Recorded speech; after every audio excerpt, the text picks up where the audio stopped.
We've seen some pretty incredible powers displayed, some of which that seem unstoppable, but on the other hand, we've also seen some powers which fail to impress, and that's putting it mildly. Today, we're going to be talking about some of the most impressive superpowers in the MCU, from the ones that are impressively bad to the ones that blew us away, and you might be surprised which powerful characters are burdened with seemingly useless abilities. If there's one thing we know about Drax, it's that he's a true warrior. Well, not that it's hard to figure out since his title has the whole The Destroyer in it, but the weird thing about Drax's power is that it's so inconsistent. He talks about being super strong, and we've seen him dispatch enemies with ease, but other times he seems incredibly weak, such as when he tried to stand against Ronan the Accuser on his own. He may be able to jump pretty high, or so he claims, but his strength is definitely nothing to write home about. Even compared to human characters, it seems as though Drax is frequently underpowered.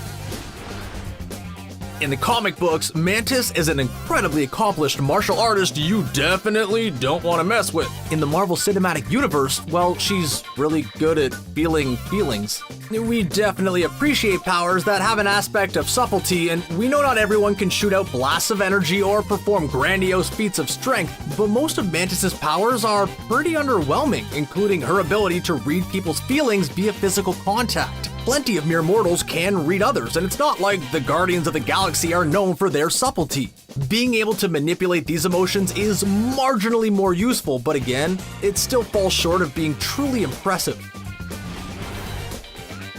Speaking of characters who aren't very outwardly impressive, we have Groot. Although he might look like a big friendly tree, don't let that fool you. Groot has displayed some truly tremendous powers over his time in the MCU. He managed to save all of his fellow Guardians, he's handy in a fight, and he has incredible regenerative abilities. Oh, and he can grow flowers. We love flowers as much as the next person, but when you're talking about superpowers, that one really fails to rank among the top. Still, we have to admit it's kind of cute. Peter Parker's Spidey sense is something that we actually hate having to put down so far on the list of impressive superpowers. It's not that Spidey sense is a bad superpower, it's actually pretty awesome. It's just that it's been criminally underutilized in the MCU so far. In the comic books, Spider-Man is practically clairvoyant in his ability to detect danger. It seems like his Spidey sense is almost always tingling, but this hasn't been the case in the MCU so far. It wasn't really until Avengers Infinity War that he seemed to be ready to utilize this incredible power. Up until that point, he had pretty much been good at detecting when things were flying at him, which is less than impressive. If naming things was a superpower, Odin would definitely rank lower on our list than he already is. He's able to draw energy from something called the Odin Force, and when he's tuckered himself out, he turns in to get some nice, relaxing Odin sleep. Sure, there's a serious upside to this particular kind of snooze, and that's why we consider it a power. It allows Odin to recharge his powers, but it also makes him completely and utterly vulnerable. He even has no idea how long he's going to end up being unconscious when he falls asleep. Unpredictable naps, during which time you're intensely vulnerable, is not a great power, even if you do wake up feeling beyond refreshed. There's no doubt that Scarlet Witch is one of the most powerful characters in the MCU. In fact, her major downfall isn't really her powers at all, but the fact that she often struggles to control them. Although it might surprise you to know that Wanda Maximoff in the MCU is much less volatile than in the comic books, she still has her moments. Earlier, we mentioned that Mantis is able to feel and then manipulate the emotions of others to some extent, but this is something Wanda is even better at. She's able to give others terrible, nightmarish hallucinations, even people as powerful as Thor. However, it's kind of strange that she doesn't use this power more often. There's no shortage of brilliant characters in the MCU. If we include those who disappeared during the decimation, we have Tony Stark, Bruce Banner, Shuri, and Hank Pym, who definitely qualify as actual geniuses. Then there are many other characters who are well above average in terms of intelligence, like Captain America, but not only is Rocket Raccoon brilliant, he's also incredibly resourceful. He's managed to put together some truly incredible gadgets with minimal parts and while under a ton of pressure. Sure, Tony Stark managed to put together a suit while he was trapped in a cave once, but that kind of thing is something Rocket does on the regular. He doesn't need a high-tech lab or unlimited resources to get the job done, and he definitely doesn't need any prosthetic appendages, despite what he might try to tell you.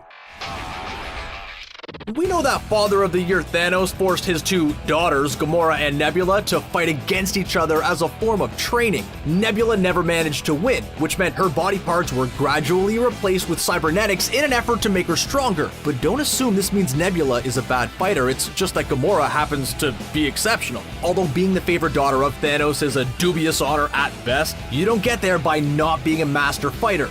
As an assassin, she never failed a mission and was considered one of the most dangerous people in the galaxy. More of a fight against Thanos during Infinity War. Goose of Captain Marvel. Although he might look like an ordinary house cat, he's actually an alien known as Flerken. Those terrifying tentacles that you saw coming out of this mouth, that's because Goose's body is actually filled with tons of pocket dimensions in which he can store terrifying things without being harmed. He was even able to swallow and later cough up the Tesseract without any adverse effects. We think it's safe to say the Infinity Stones are probably harmful if swallowed, making this all the more impressive. Sure, it's not the ideal storage space, but you can't say it's not effective.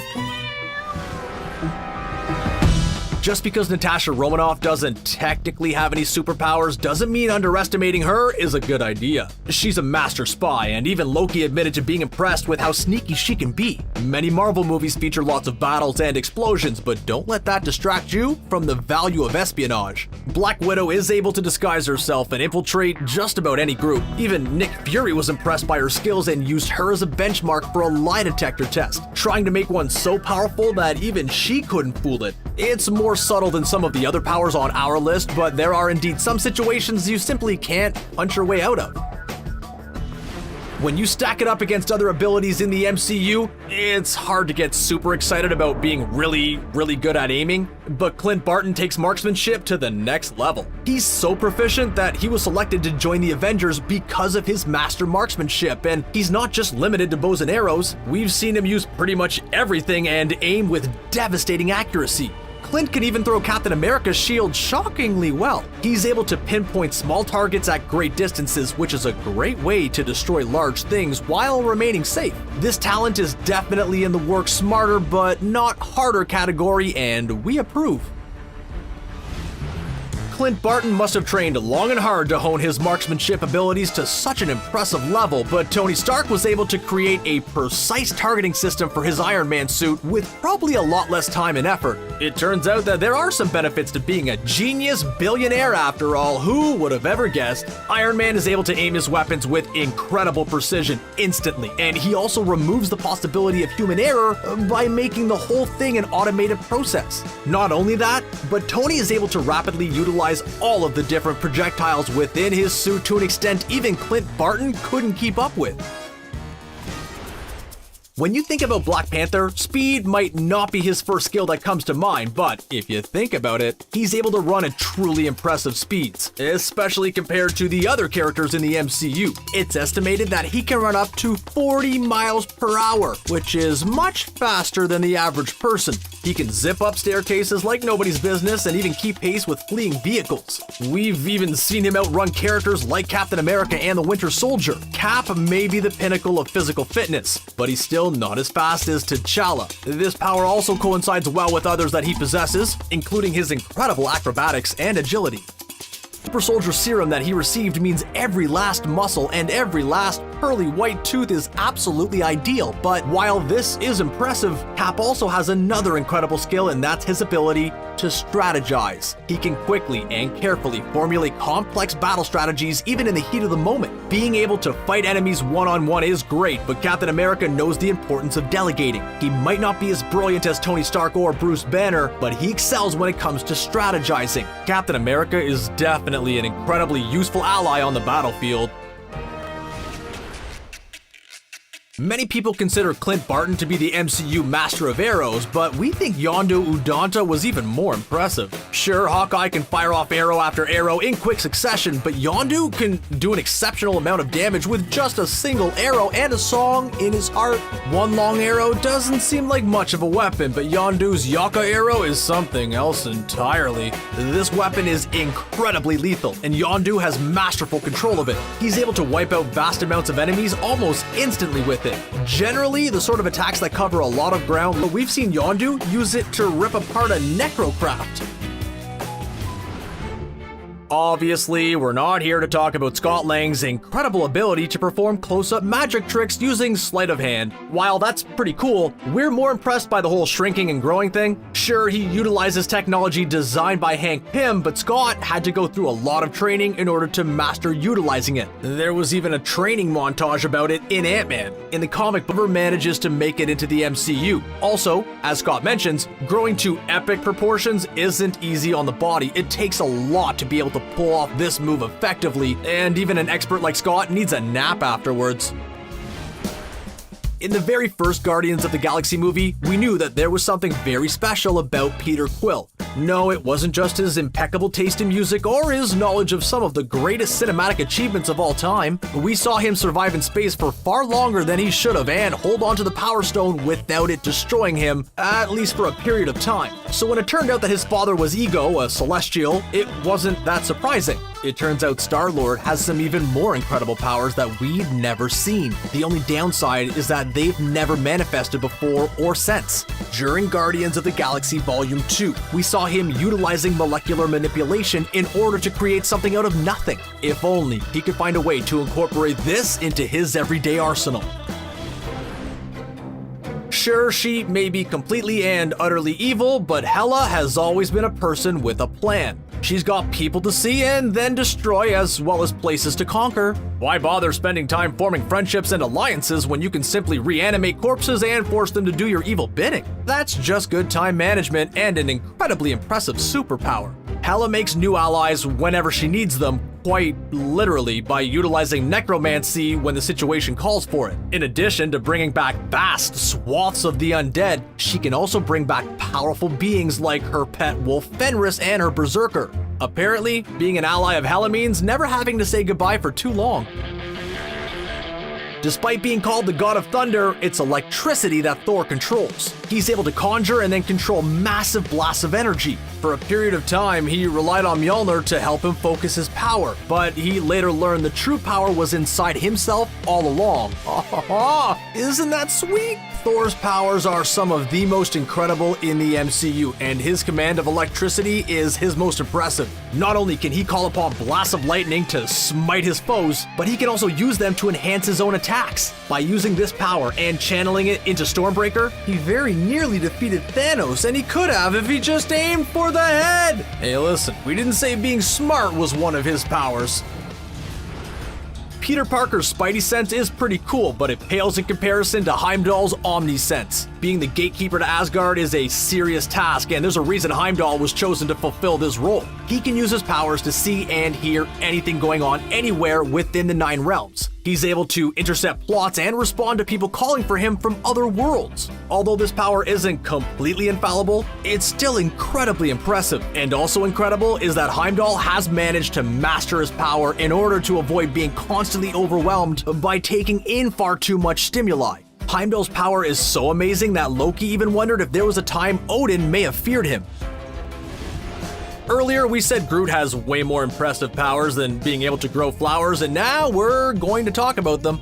Despite being a giant tree, he's surprisingly resilient, and he's able to shield himself with twigs. If he's injured, he has the incredible ability to regenerate parts of his body. Within just a few hours of having an arm chopped off, Groot can regrow a new one. This makes Groot almost impossible to defeat since he can rapidly heal any injuries he sustains over the course of battle. And even if you do manage to destroy Groot, he can reproduce by planting a piece of himself, so in a way, he'll still live on. We saw this happen at the end of Guardians of the Galaxy, which is how we wound up with the adorable baby Groot and the angst-filled teenage Groot. We know Bruce Banner hasn't always been appreciative of his ability to transform into the Incredible Hulk, but there's no denying that it's an incredibly potent, powerful nature of the Hulk. Historically, he hasn't been great at smashing just what needs to be smashed and not going on a major rant. He is capable of speaking, thinking, and even expressing feelings of friendship. Later, in Infinity War, we learned Hulk is also getting tired of bailing out Bruce Banner all the time. Poor Loki, he's like the Job Bluth of the MCU. He spent years desperately seeking the approval of his parents, and nobody ever seems to be truly impressed with his illusions. But don't worry, Loki, we see you, and we have to admit you've got some serious skills. Heimdall may have the Omniscience, but this amazing power has been fooled by Loki's wily ways before. At first, it seems like Loki was pretty much only good at fooling Thor, which isn't that impressive of a feat, but soon he was fooling all of Asgard with his masterful impersonation of Odin. In fact, he was able to rule Asgard for a long time with his subjects being none the wiser. Many of Loki's powers may be subtle, but that doesn't mean they're not incredible. Although the insidious Jan Rog tried to convince her not to rely on her powers, we all know how powerful the photon blasts of Captain Marvel can be. Thanks to the Space Stone, she has access to an immense source of cosmic energy, which she can channel into mighty photon blasts. She can punch her way through concrete and spaceships, and if she doesn't use a direct blast, this force can send out a shockwave strong enough to bring down large numbers of enemies. By channeling her powers effectively, she's able to outright destroy her enemies or simply incapacitate them so they can't fight back. Even though Doctor Strange broke the rules by entering the restricted section of the library, he ended up gaining mastery over one of, if not the single most impressive power in the entire MCU. Thanos made it seem like anyone can just pick up the Time Stone and use it, and perhaps that's true to a certain extent, but we've seen Doctor Strange do some shocking things using this particular Infinity Stone that's simply unparalleled. He managed to trap Dormammu in a time loop and quickly glance over 14,605 futures during Infinity War. Time travel is a hard talent to beat, and we haven't seen anyone better at it than Doctor Strange.